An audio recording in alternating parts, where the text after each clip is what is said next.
counting me money, money sweeter than honey. This may be my ignorance, but I was never fully aware of the importance of money growing up, despite it being in all the movies and TV shows that I'd watched. Now, for me, one show that really stood apart from the rest in depicting themes of life, in particular money, was SpongeBob SquarePants.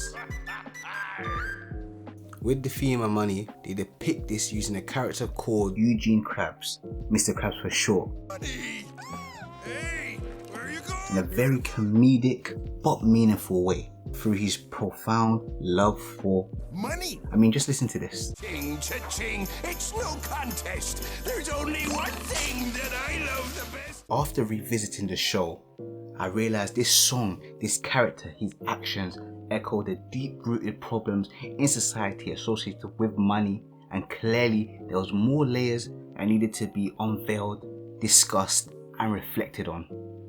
So paying homage. Are you ready, kids? Aye, aye, Captain! I thought so. Part 1. Money over everybody.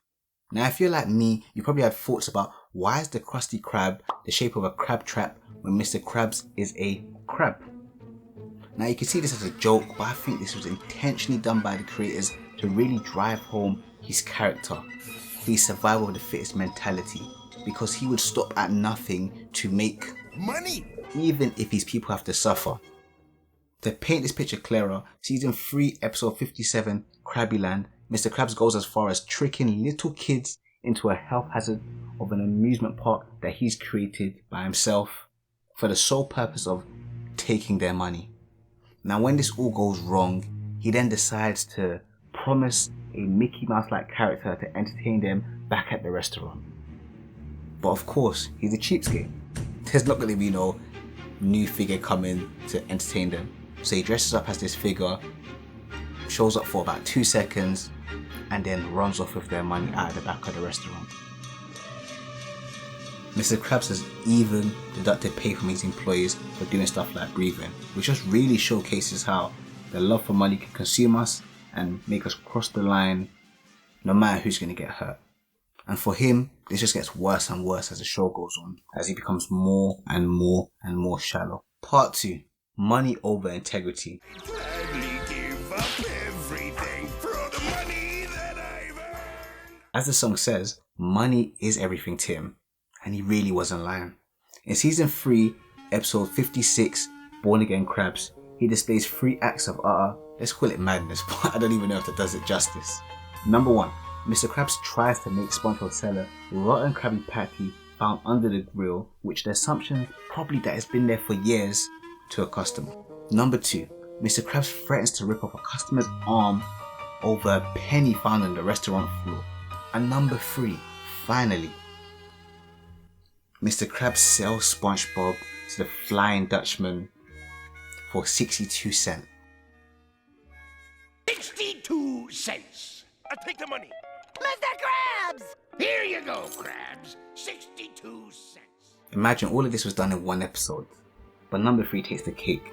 He had to sell out his guy, his star chef, which really showcases how sometimes we value money more than integrity itself, leading us to make integrity crippling decisions that just don't make sense. Part 3. Money over health.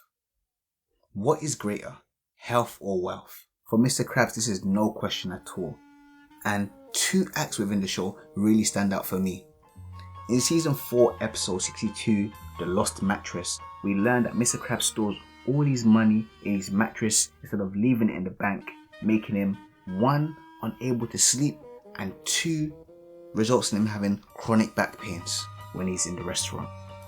He showcases again in Born Again Krabs, the episode previously mentioned, where he would rather eat the years-old patty that SpongeBob found under the grill instead of throwing it in the bin where it definitely belongs, which results in him getting sick, having to go to the hospital, and while being strolled away, he says this: Make sure you wrap up that patty. I'm not finished with it yet. It's common for us to focus on making money, generating wealth, but push aside the one thing that's going to allow us to enjoy this money in question for years to come. And of course that is our health. There's a quote by a Greek physician called Herophilus, which I've chopped up a bit, that says, when health is absent, wealth becomes useless. And this really hits the mark here, because what's the point of it all if you can't even utilize the wealth that you've gathered? No, Mr. Krabs, I'm okay. Honest. Part 4. Addiction. Addiction to money is a clear component of this show. Time and time again, throughout, Mr. Krabs reveals how addicted he really is. Common symptoms of addiction include paranoia, agitation, defensiveness, memory problems, poor judgment, just to name a few. And these symptoms are best shown in season 3, episode 47, Can You Spare a Dime? Where Mr. Krabs is counting money after a day of work at the Krusty Krab, but realizes that he can't find his first ever dime. This results in blaming Squidward for the theft based on no reason at all. So we'll call the first symptom being shown here paranoia. This leads to a heated argument between the two, where Mr. Krabs showcases both agitation and defensiveness, which results in Squidward quitting his job. Here, stay You can't do that to me! I'm your boss! Not anymore, Mr. Krabs. I quit! After a while, where SpongeBob finally shakes some sense into Mr. Krabs, the dime that he was supposedly missing falls to the ground. So we'd call this symptom being shown memory problems. Finally, when Squidward takes his job back, Mr. Krabs shows poor judgment again, despite the issue being resolved by re-accusing Squidward of taking the dime but just putting it back in his pocket when he wasn't looking.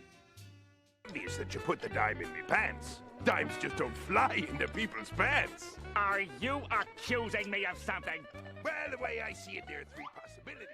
Addiction is horrible. It has the ability to cripple whole communities, whole neighborhoods, whole cities at large. So is money bad? Yes and no.